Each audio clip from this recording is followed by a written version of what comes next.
नमस्कार दोस्तों, स्वागत है आपका अपना चैनल महाकाल में। त्र्यंबकेश्वर मंदिर का इतिहास और यह पूजा अर्चना के लिए सर्वश्रेष्ठ मंदिर क्यों है। पुणे, मुंबई और नागपुर के बाद नासिक को महाराष्ट्र राज्य का चौथा सबसे बड़ा शहर माना जाता है।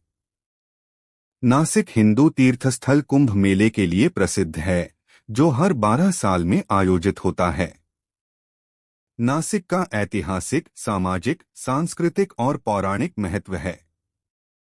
रामायण काल से पहले नासिक को पंचवटी के नाम से जाना जाता था। रामकुंड, कालाराम मंदिर, मुक्तिधाम, पंचवटी, त्र्यंबकेश्वर शिव मंदिर, सतश्रृंगी देवी और शिरडी साईं बाबा मंदिर नासिक शहर के सबसे अच्छे आकर्षण हैं। इन सभी मंदिरों में त्र्यंबकेश्वर मंदिर का महत्व अधिक है। त्र्यंबकेश्वर नासिक शहर का सबसे पवित्र नगर है। इस मान्यता के कई कारण हैं। गोदावरी नदी का उद्गम त्र्यंबकेश्वर नगर में स्थित ब्रह्मगिरी पहाड़ियों से होता है और यह भगवान गणेश का जन्मस्थान है, जिसे त्रिसंध्या गायत्री का स्थान कहा जाता है। त्र्यंबकेश्वर मंदिर नारायण नागबली पूजा, काल सर्प योग पूजा, त्रिपिंडी श्राद्ध पूजा, कुंभ विवाह, महामृत्युंजय जाप और रुद्र अभिषेक जैसे अनुष्ठानों के लिए प्रसिद्ध है। यह बहुत आशाजनक है कि सर्वश्रेष्ठ पंडित समूहों में से एक ने ये सभी अनुष्ठान किए, यानी त्र्यंबकेश्वर पुरोहित संघ। वे सभी त्र्यंबकेश्वर शहर के स्थानीय पंडित हैं और ताम्रपत्रधारी गुरुजी कहलाते हैं। ताम्रपत्रधारी का मतलब केवल और केवल इन पंडिजी को ही त्र्यंबकेश्वर मंदिर में पूजा करने का जन्मसिद्ध अधिकार है। यदि आप त्र्यंबक में पूजा करने की योजना बना रहे हैं, तो कृपया पुष्टि करें कि पंडित जी गुरुजी ताम्रपत्रधारी होने चाहिए। ज्योतिर्लिंग का अर्थ है भगवान शिव का पवित्र तीर्थस्थल। ऐसा माना जाता है कि स्वयं भगवान शिव ने इन धार्मिक स्थलों का दर्शन किया था, इसलिए भक्तों के हृदय में इनका विशेष स्थान है। त्र्यंबकेश्वर मंदिर 12 ज्योतिर्लिंगों में से एक है, जिसके 3 मुख हैं: भगवान ब्रह्मा, भगवान विष्णु और भगवान महेश।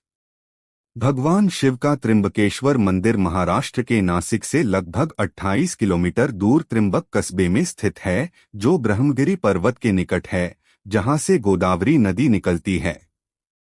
यह पूरा मंदिर नागर शैली की वास्तुकला में काले पत्थर से निर्मित है। इस मंदिर का क्षेत्रफल बहुत विशाल है और दीवारों के पास बने छोटे छोटे मंदिरों में अनेक शिवलिंग स्थापित हैं। यह मंदिर 1000 वर्ष पुराना है। त्र्यंबकेश्वर मंदिर का इतिहास। ऐसा माना जाता है कि गौतम ऋषि अपनी पत्नी अहिल्या के साथ ब्रह्मगिरी पहाड़ियों पर रहते थे। 24 वर्षों का अकाल पड़ा था। लोग भूख से पीड़ित थे। गौतम ऋषि प्रतिदिन सुबह अपने आश्रम के आसपास के खेतों में धान बोते थे। भगवान वरुण, वर्षा के देवता, गौतम ऋषि से प्रसन्न होकर त्र्यंबकेश्वर में स्थित उनके आश्रम में हर जगह वर्षा का प्रबंध किया।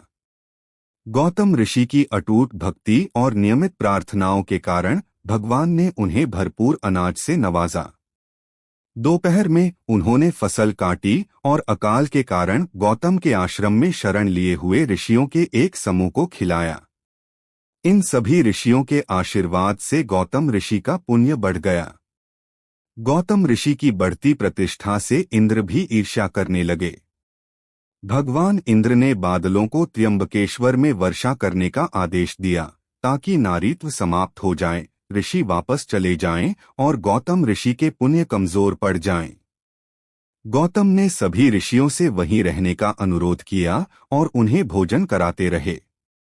दूसरे ऋषि को भी उनसे ईर्ष्या हुई और उन्होंने गौतम ऋषि के खेत में एक गाय भेज दी। जब गौतम ऋषि ने गाय को अपने खेत से भगाने की कोशिश की तो गाय मर गई।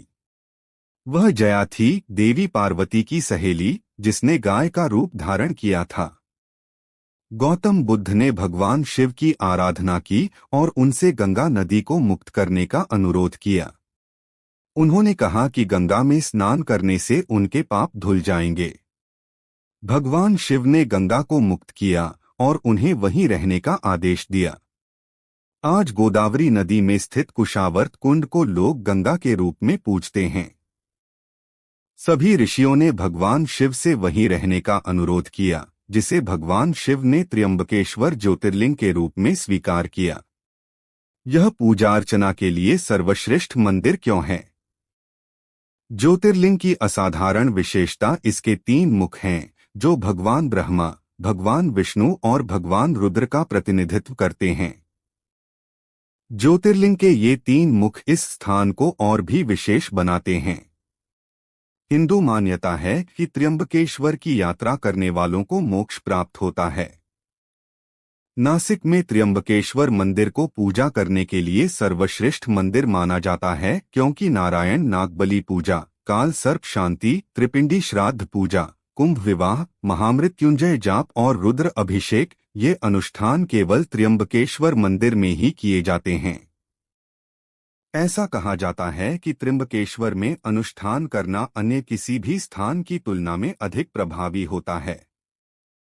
सभी पूजाएं अधिकृत गुरुजी के मार्गदर्शन में की जाती हैं, जो अपने घरों में ही इस परंपरा से जुड़े होते हैं और पूजा करने के लिए ताम्रपात्र, शास्त्रों में वर्णित प्राचीन तांबे का पात्र धारण करते हैं।